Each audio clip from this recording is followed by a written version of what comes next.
A person way smarter than I once said, and I just quoted him in my book, that's all I did. He said that customer service is what happens when customer experience breaks. How can a set of skills lead you down the path to success?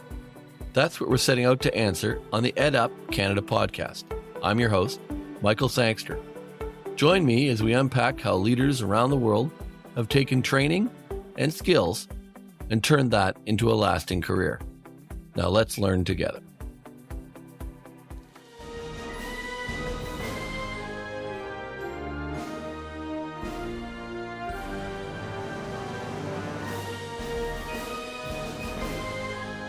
Welcome back to the EdUp Canada podcast. I'm Michael Sangster, and I'm looking forward to learning with you today. I'm pretty excited to have a guest with me today that I got to meet this summer in Kansas City, Dan Gingiss, one of the more interesting speakers I've had a chance to hear at a conference. He really got the crowd going, up against some lofty competition of keynote speakers at that event, like Robert Herjavec. But Dan shone through because of the way he talked about education and customer experience. And he's a fantastic motivational keynote speaker, but more importantly, he's got a lot of interesting thoughts and experience on customer experience as it relates to just about anything, but as it related to education. But it was funny to sit back as an entrepreneur and listen to what he was saying as it relates to my own businesses too. So Dan, welcome. Well, thank you, Michael. It was so fun to hang with you in Kansas City. One of my favorite memories was the World Needs More Canada party that we had in the evening, which was fantastic, enjoying all sorts of Canadian food and beverage. But it was definitely a fun event, and I'm super happy to be here with you today. Oh, we enjoyed that. There's nothing like bringing a bunch of Canadian beer into downtown Kansas City amongst their barbecue. It went over very well. And we do believe the world needs more Canada. I think Mr. Obama got it right when he said that. So let's jump right in, Dan, because you've got some interesting perspectives. But you've become a world-renowned expert in customer service. So tell me what you think is a skill or a skill set that's critical to success, not only just in your field, but in customer service. What's often underrated or undervalued? You know, the answer to this question comes from something that my 80-year-old mother tells me every time before I get on a plane, which is be aware of your surroundings. Now, she's saying this as a mother. She wants me to be safe and all that. But as I was thinking about that phrase, I realized that it's really good advice for customer service and customer experience, because we all are consumers in our everyday lives. We know what we like. We know the brands that we like and why we like them. We know what it feels like to be treated well by a company, to be valued, to feel like our loyalty is going both ways, that the company is loyal back to us. And so when we're aware of our surroundings, we're paying attention to all of the experiences around us. And this gives us ideas on things that we can do in our business. And one of the things I love to do, as you saw when I was on stage, is I love to talk about experiences across industries, because too often we get stuck looking at only at our own industry. And if we do that, it's almost a guaranteed way not to be innovative, because the best that happens is we look at our competitor, we say, wow, they're doing something really cool. We should do that too. And then by definition, we're undifferentiated because we're doing exactly what our competitor is doing. Instead, I like to look at lots of other industries and then bring it back to our industry. And to do that, you have to be aware of your surroundings. Just pay attention everywhere you go. Restaurants, retailers, on the airplane, in a hotel, wherever you happen to be, pay attention to the experiences, and you're going to have so many ideas flow, and you're not going to know what to do with them. Interesting way to look at it. We don't think of students as customers, but they really are. If you give them a great experience, not only will they be happy to be there and want to come back, but they'll also tell their friends and tell more. So tell me about an educator, a mentor you had in your life, somebody that taught you a lot, and how that transfers into some of the things that maybe you were talking about in Kansas City. Well, interestingly, and following on that last answer, I want to point to a boss that I had when I worked at Discover Card, the US-based credit card company. I had been a marketer for the entirety of my career. I got my start in direct mail. I had worked my way up through email and social media and search engine optimization and all that. But marketing was really my game. And this guy was the chief digital officer at Discover, and he recruited me into a role that was called the head of digital customer experience. And I have to admit, I didn't even know what that meant. Certainly hadn't done that before. And so we went out to lunch and I asked him, I said, listen, I'm flattered that you want me for this role, but I'm not sure I quite understand. Why did you choose me for this role? And what he said to me changed the entire trajectory of my career. He said, I've been watching you in business meetings, and you're the only person in the room that always has the customer hat on. You're the only person in the room that is trying to solve every business problem through the lens of the customer. And this was 10 years ago. He was quite the visionary. He said, we're going to have to start doing that in digital because the digital experience is becoming the customer experience. And how right he was. But it was fascinating to have somebody see something in me that I didn't see in myself. That was like news to me. But as soon as I started thinking about it, I realized, yeah, that is what I do. Doesn't everybody do that? Like, that's what I thought. And of course, not everybody does that. But I think had he not seen that, I don't take that role. I don't fall in love with the power of customer experience. I don't become a speaker because he also really encouraged me to get out on the speaking circuit and talk about all the cool things that Discover was doing. And so I really credit him with getting me to where I am now. That's a great story. It's kind of funny. We've all taken on roles in our lives. We're not quite sure what the title is. The title is the job is what you make it. At the end of the day, it's where you go with it. Very few of them end up being exactly defined as they are. That's one of the reasons I like the career education sector, because we train people for skills.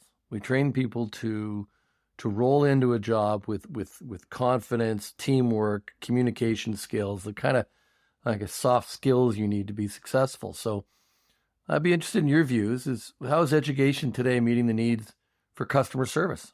Is education training people for those roles?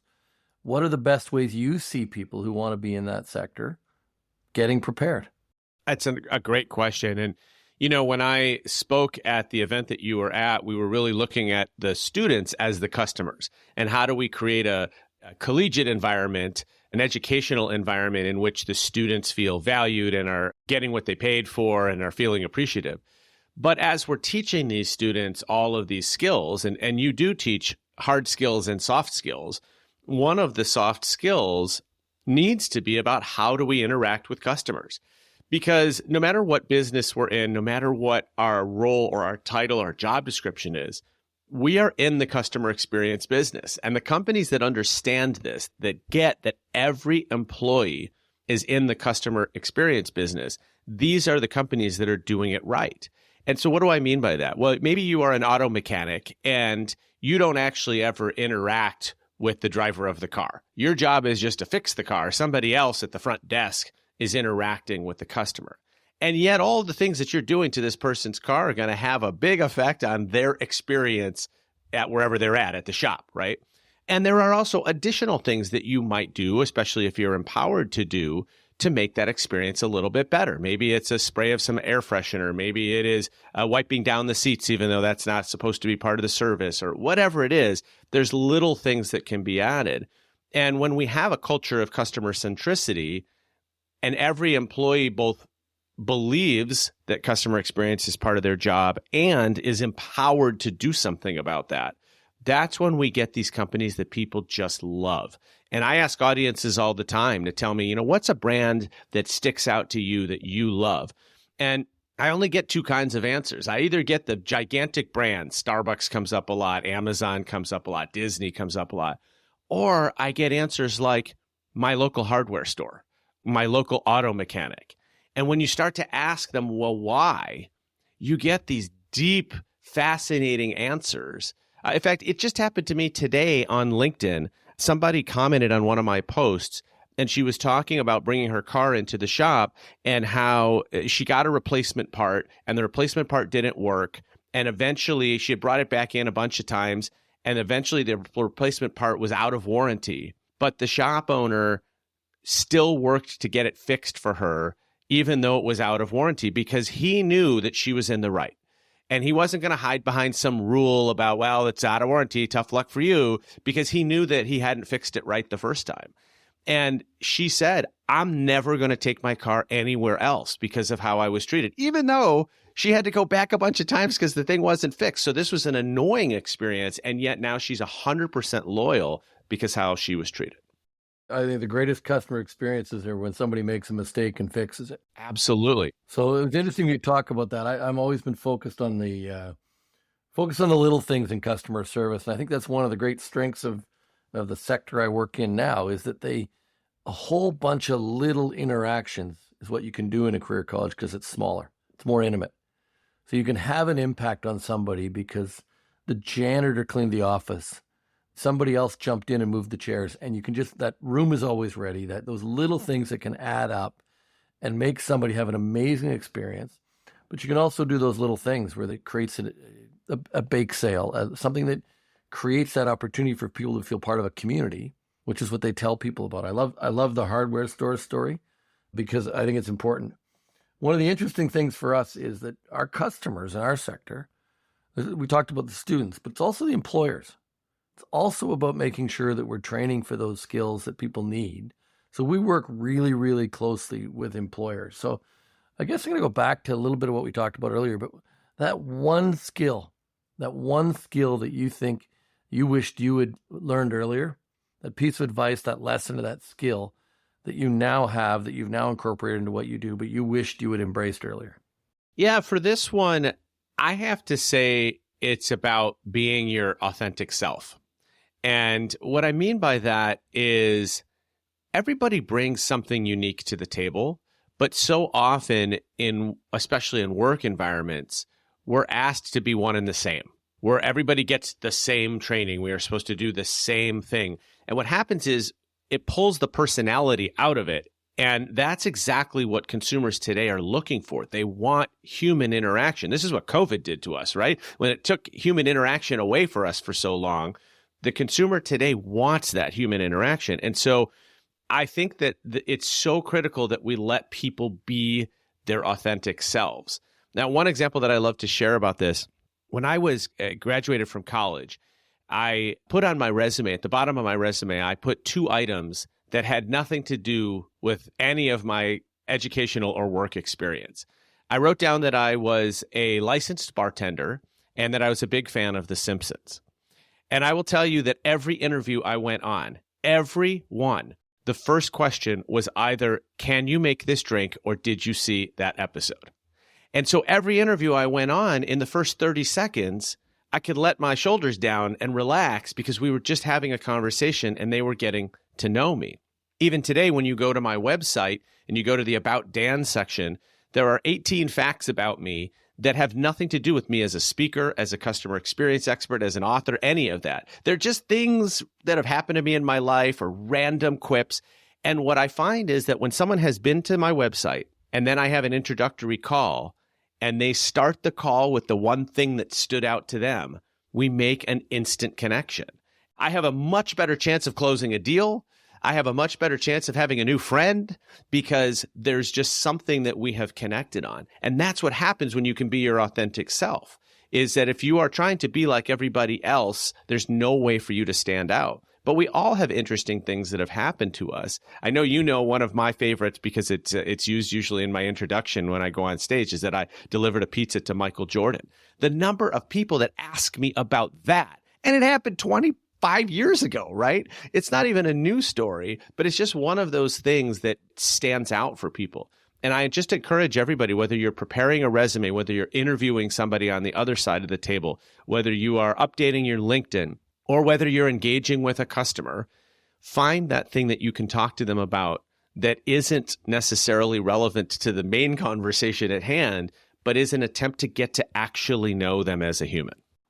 Oh, absolutely. I currently own a restaurant, and there's nothing I enjoy more than walking out on the floor and sitting and interacting with people, getting a conversation in, getting to know why they're there that night and why they've chosen to come use our facility, our restaurant, to enjoy a meal. And those interactions are absolutely incredible. Enjoy them thoroughly.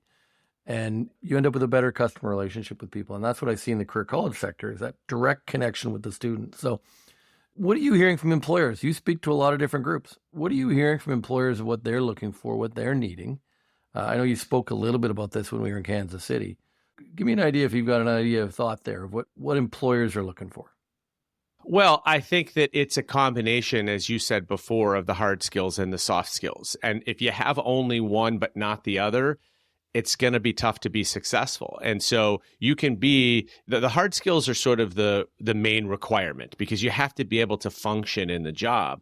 But without the soft skills, you're not going to be as good of an employee. You're not going to be as good in front of customers. You've got to have those human skills that make any job. And, you just mentioned your restaurant.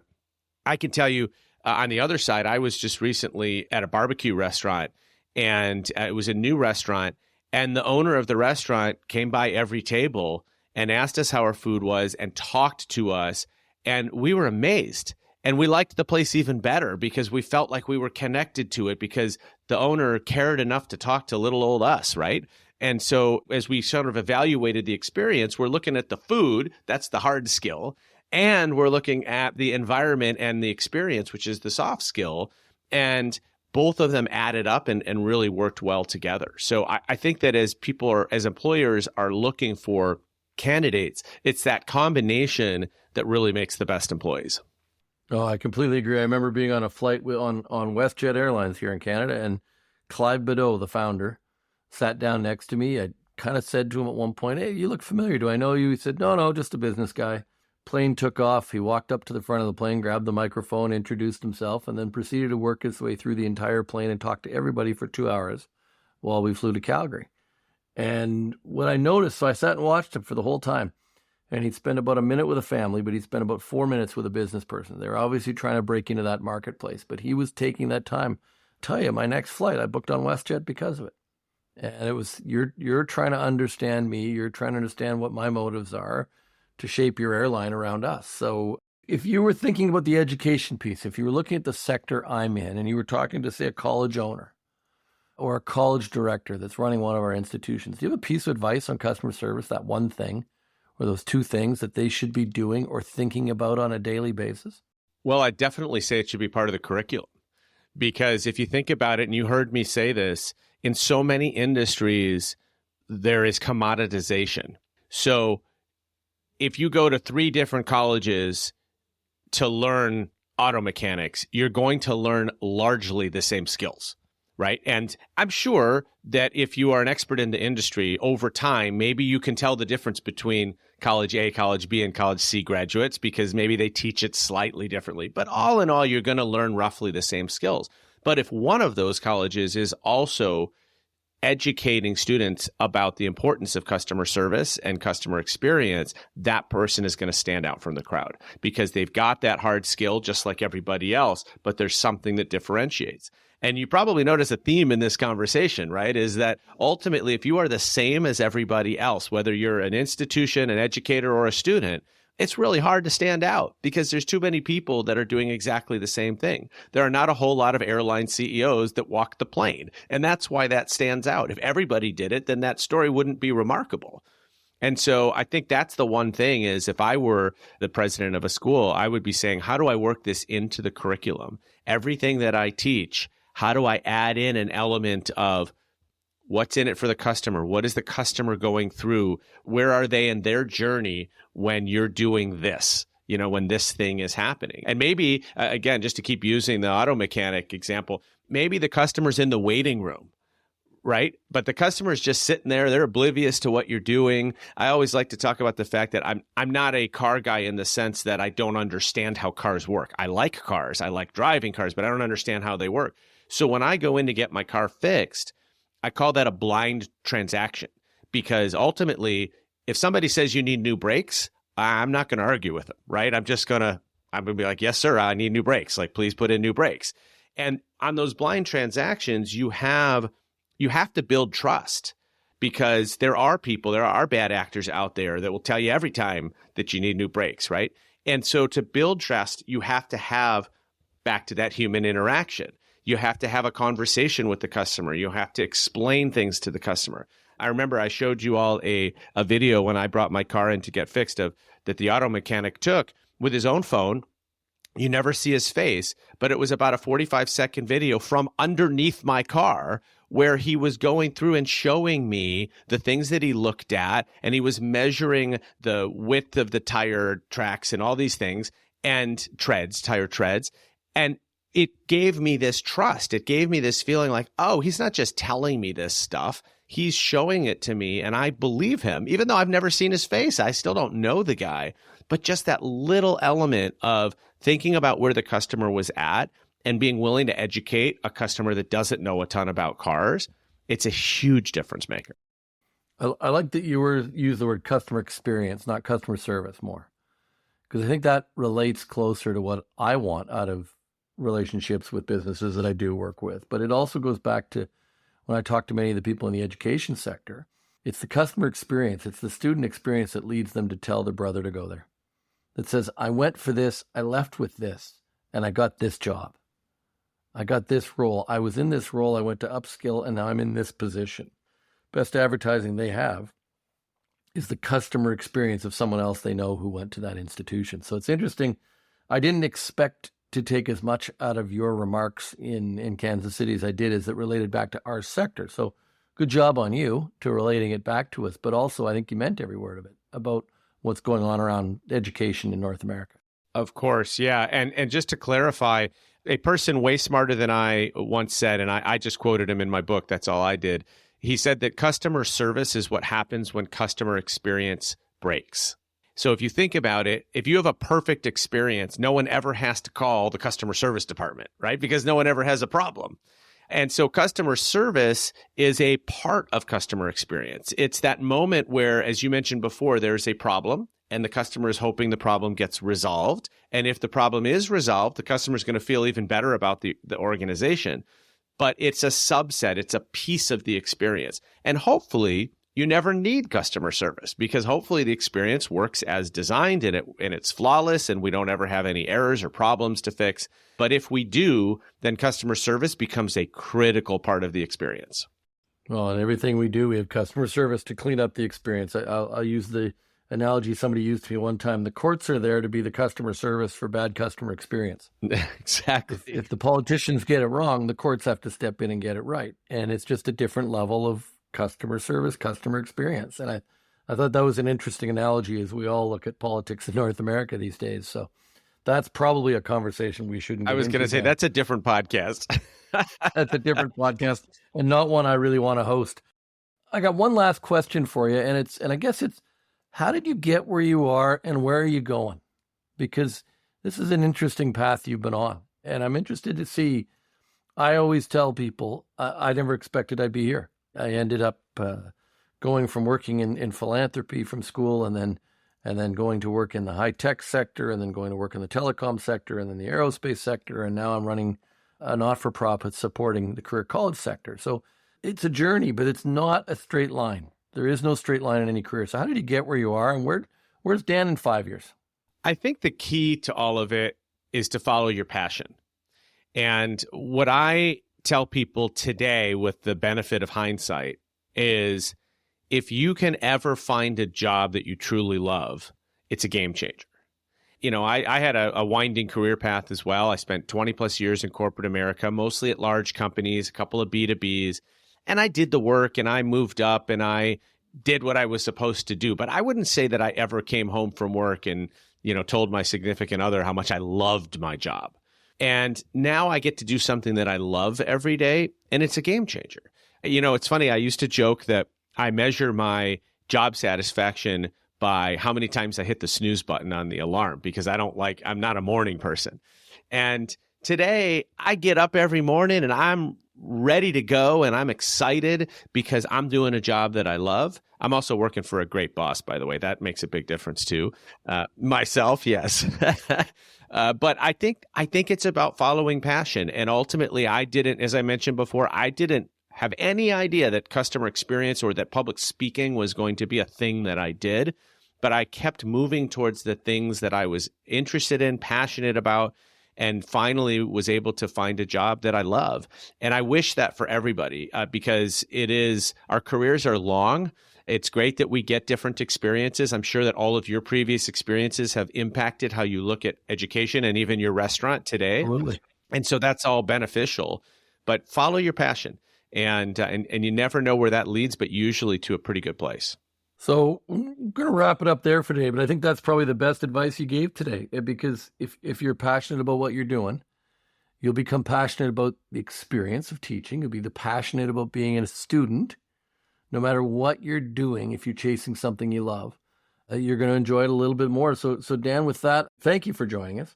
I'm looking forward to working with you again. Hopefully we'll have a surprise announcement soon about some stuff we're going to do together. But I encourage people to take a look at Dan's book, The Experience Maker. I know I got a copy of it when we were down in Kansas City. Thoroughly enjoyed it. It's a little bit more dog-eared than it was when I left Kansas City. There's some marks in it and some folded pages. There's a lot of little pearls in there, and I think a book like that should have that little pearls all over the place, right? And it's not a flowing read. It's one where you catch something and you kind of go back and you read it again, and that's what I found myself doing. So, Dan, thanks for joining us. If there's any last thoughts you want to leave with the audience today, fire away. And I look forward at some point here soon having another beer. Well, I really appreciate it. And my only parting thought is that the world needs more Canada. The world needs more Canada. And as we discovered that night, the world needs more Canadian beer. I think we ran out. So looking forward to seeing you again, Dan. Thank you, everybody, for listening. We'll be back again next week with another edition. And thanks for listening to another episode of the EdUp Canada podcast. We release new episodes regularly, so make sure you hit that subscribe button so you know when they are officially out. If you love this episode, please leave a 4 or 5-star review wherever you listen to your podcasts so that others can also discover how a set of skills can lead to success. Thanks for learning with us.